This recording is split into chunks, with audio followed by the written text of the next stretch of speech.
kita akan praktek menulis, tapi dengan huruf Ibrani ya. Tapi nggak usah kita bahasanya Ibrani, tapi hurufnya saja, supaya kita nanti lancar dalam membaca huruf-huruf Ibrani. Karena dalam hal ini Bapak Ibu dan Saudara, yang jelas kita belajar bahasa Ibrani tulisan ini adalah yang paling penting adalah bisa membaca. Setelah bisa membaca, nanti kita bisa melanjutkan menganalisa setiap kata-kata dari Alkitab kita, Perjanjian Lama, baik itu Taurat dan kitab nabi-nabi ataupun Mazmur, pokoknya yang PL dari Kejadian sampai Maleaki itu semua pakai tulisan huruf Ibrani. Nah, itu yang penting bagi kita adalah membaca. Asal bisa membaca saja, nanti bisa mencari artinya dari berbagai kamus. Dan juga nanti kalau kita belajar bahasa Ibrani 2, kita diajarkan bagaimana cara menerjemahkan suatu kata atau menganalisa sebuah kata sehingga bisa mendapatkan pengertian yang sangat benar. Pokoknya tepat karena kita analisa. Ya. Seperti itu Bapak Ibu dan Saudara. Makanya saya mengajak Bapak Ibu dan Saudara, yang paling penting saat ini adalah Bapak Ibu dan Saudara, saya usahakan setelah Bapak Ibu dan Saudara bisa menguasai yang namanya konsonan sama vokal, maka Bapak Ibu dan Saudara nanti bisa membaca seluruh kitab Perjanjian Lama. Setelah kita bisa membacanya, nanti diharapkan kita bisa menganalisa kata demi kata.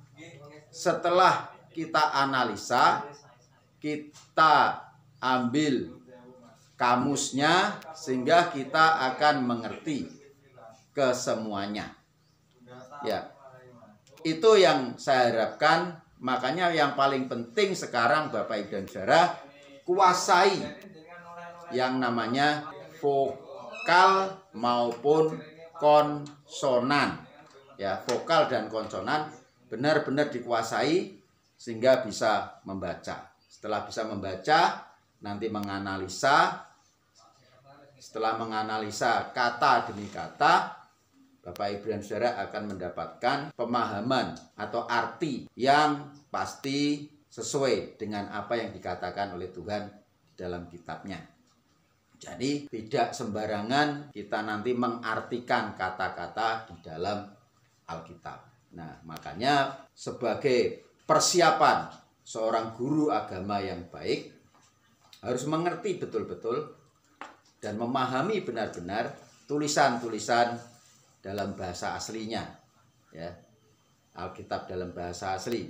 Karena Bapak Ibu dan Saudara, Alkitab yang kita punya, karena itu terjemahan, mungkin ada kata-kata yang kurang pas dalam penterjemahan.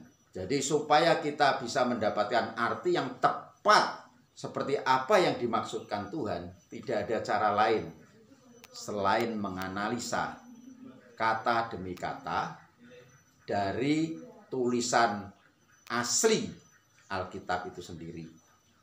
Dan Alkitab kita perlu kita ketahui bahwa Perjanjian Lama ditulis dengan huruf-huruf Ibrani.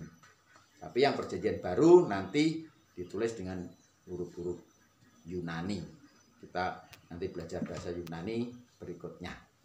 Oke, Bapak Ibu dan Saudara, ini contoh saya lebih gampang untuk Bapak Ibu dan Saudara menguasai membaca, maka saya akan beri contoh. Tolong nanti Bapak Ibu dan Saudara waktu mengerjakan tugas, nama Bapak Ibu Saudara harus ditulis dengan huruf-huruf Ibrani. Contoh, ini nama saya Daryanto.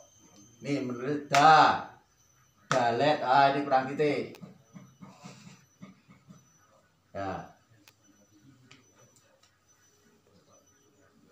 dalet, ini dar, ini yod, ini n karena ini penutup maka berubah. Nah, saya pakai ini karena huruf ini tidak O tapi bisa dikatakan O. Ya. Daryanto, bukan Daryanta, tapi ini Daryanto. Ya, seperti itu. Misalnya ini kita nulis nama Harsono. H H PT res samek. Nah, ini kames hatub. Ya, Harsono. Misalnya saya kasih contoh nama lain, Kasnoto. Nih, K kasih titik berarti ini samek, ini nun, ini tau, Kasnoto.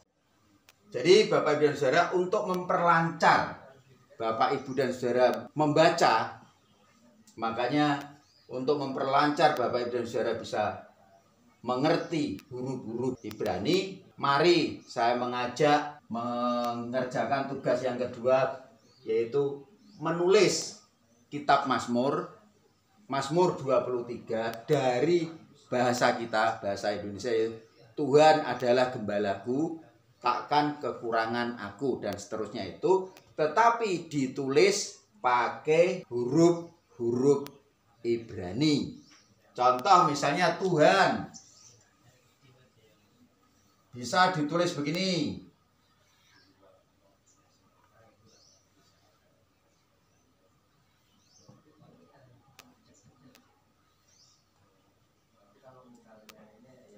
Nah, ini Tuhan. Ini Tuhan. Atau bisa ditulis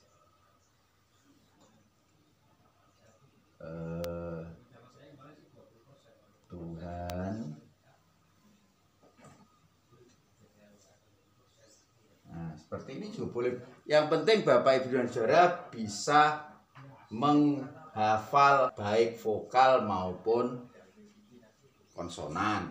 Terserah Bapak Ibu pakai yang mana.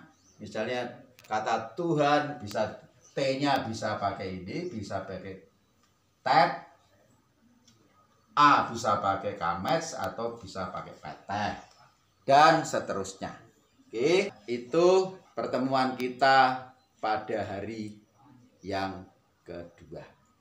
Tuhan Yesus memberkati.